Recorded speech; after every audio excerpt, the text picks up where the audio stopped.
নমস্কার বন্ধুরা, শ্রাবণী রান্নাঘরে আপনাদের সবাইকে স্বাগত। আপনারা হয়তো এর আগে বাটা মাছের ঝোল বা ঝাল অনেকেই বানিয়েছেন, তবে আজ আমি আপনাদের তৈরি করে দেখাবো বাটা মাছের ঝোল বেগুন আলু দিয়ে। তবে কি পদ্ধতিতে করলে আর কি পেস্ট ব্যবহার করলে এর স্বাদটা সব থেকে ভালো হবে সেটাই আমি আপনাদের আজকে করে দেখাবো। তাহলে দেখে নিন আমি কিভাবে বাটা মাছের ঝোল বেগুন আলু দিয়ে বানাই আমার আজকের এই সম্পূর্ণ ভিডিওটিতে। সবার প্রথমে আমি এখানে নিয়ে নিয়েছি বেগুন আলুটা কেটে, একটা মিডিয়াম সাইজের আলু এরকম ছোটো টুকরো করে কেটে নিয়েছি, আর বেগুনটাও ঠিক এরকম টুকরো করে কেটে নিয়েছি। আর নিয়ে নিয়েছি 4টে বাটা মাছ, যেগুলোকে আমি আগে থেকেই পরিষ্কার করে ধুয়ে নিয়েছি। এবার এগুলোকে সাইডে রেখে মাছের ঝোল বানাবার জন্য আপনাদের একটা পেস্ট তৈরি করে দেখাই। তার জন্য একটা বাটি নিয়ে তার মধ্যে নিয়ে নিচ্ছি 1 চা চামচ গোটা জিরে, 1 চা চামচ কালো সর্ষে ও দিয়ে দিচ্ছি কয়েকটা শুকনো লঙ্কা। আপনারা এখানে কাঁচা লঙ্কাটাও ব্যবহার করতে পারেন। সাথে দিয়ে দিচ্ছি কয়েক টুকরো আদা, আর ধনেপাতার যে ডাঁটিটা থাকে সেটা দিয়ে সামান্য জল দিয়ে কিছুক্ষণ ভিজিয়ে রাখুন। 3-4 মিনিট পর এটা ভিজে গিয়ে নরম হয়ে গেলে এটার একটা স্মুথ পেস্ট বানিয়ে নিন।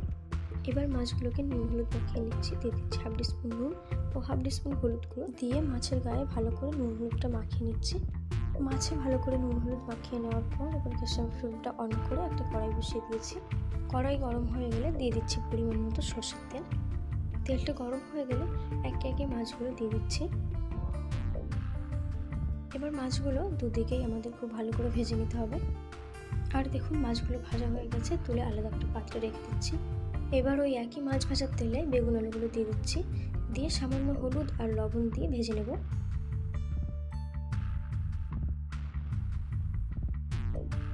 বেগুন আর আলুগুলো ভাজা হয়ে গেছে, এবার উঠিয়ে আলাদা একটা পাত্রে রেখে দিচ্ছি। তারপর কড়াইতে আবারও দিয়ে দিচ্ছি কিছুটা পরিমাণে সরষের তেল। তারপর দিয়ে দিচ্ছি একটা তেজপাতা, আর দিয়ে দিচ্ছি সামান্য একটু কালো জিরে। এবার একটু নেড়ে চেড়ে আমরা যে পেস্টটা তৈরি করে রেখেছিলাম সেটা এখানে দিয়ে দিতে হবে। এবার এর মধ্যে দিয়ে দিতে হবে সামান্য পরিমাণে হলুদ গুঁড়ো, ব্যাস এখানে আর কোনো গুঁড়ো মশলা লাগবে না। এবার এটা ভালো করে মিশিয়ে নিতে হবে। আর দিয়ে দিচ্ছি স্বাদ মতো লবণ। ভালো করে মিশিয়ে নেওয়া হয়ে গেলে এর মধ্যে দিয়ে দিতে হবে টমেটো বাটা। আমি এখানে 2টো মিডিয়াম সাইজের টমেটোকে ভালো করে পেস্ট করে দিয়ে দিলাম। এবার টমেটোটা ভালো করে মিশিয়ে নেব, নিয়ে দিয়ে দেবো ঝালের জন্য কয়েকটা কাঁচা লঙ্কার চেরা।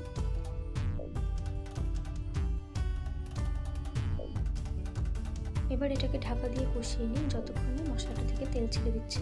এরপর ঢাকাটা খোলার পর যখন দেখবেন মশলাটা খুব ভালোভাবে কষিয়ে গেছে আর তেল ছাড়তে শুরু করেছে, তখন এর মধ্যে অ্যাড করে দিতে হবে ভেজে রাখা আলু আর বেগুন। আর আলু আর বেগুনটা দেওয়ার পর 2 থেকে 3 মিনিট আবার একটু কষিয়ে নিতে হবে। আর এই সময় মিডিয়াম ফ্লেমে ঢাকা দিয়ে কিছুক্ষণ রান্না করে নিন, তাহলে আলুটা অনেকটাই সেদ্ধ হয়ে যাবে। প্রায় 5 থেকে 6 মিনিট পর ঢাকা খুলে আপনাদের দেখাচ্ছি। দেখুন মশলাটা কত সুন্দর কষানো হয়ে গেছে আর আলুটাও কিন্তু সেদ্ধ হয়ে গেছে। এবার এই সময় অ্যাড করে দিতে হবে পরিমাণ মতো জল।